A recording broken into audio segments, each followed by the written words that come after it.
मालवणमध्ये निलेश राणे जे शिवसेनेत आहे सध्या, त्यांनी भाजप कार्यकर्त्याच्या घरी अक्षरशः धाड मारली आणि त्या ठिकाणी स्टिंग ऑपरेशन सारखा केला. बॅगेत 25 लाख रुपये असल्याचा दावा केला जात आहे शिवसेनेकडून. नाही, मला वाटतं की अशा प्रकरणामध्ये पोलिसांचाच त्या ठिकाणी तपास महत्वाचा असतो. इलेक्शन कमिशनही यामध्ये इंटरव्हेन्शन करतं अशा काळामध्ये.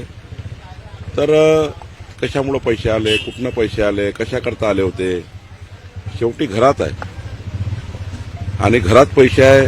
बेडरूममध्ये कुणी आपल्या घरी पैसे ठेवले आहे, त्यांच्या व्यवहारातनं आले का, त्यांच्या एखाद्या प्रॉपर्टीतनं आले का, किंवा त्यांच्या एखाद्या कुठल्या कारणांचे पैसे आले.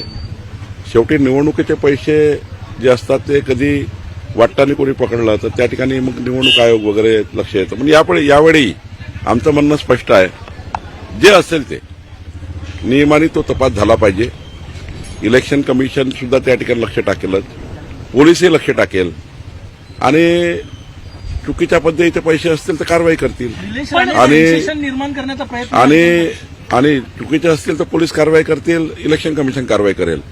पण ज्यांच्या घरात पैसे आहे त्यांनी पैसे का आणले, कुठनं आणले, कुठल्या व्यवहारातनं आणले, हे सर्व त्या ठिकाणी मला वाटतं पोलीस तपासतील. आणि त्यामुळं आज एकदम असं म्हणणं योग्य नाही की भाजपच्या कार्यकर्त्या घरात पैसे सापडले.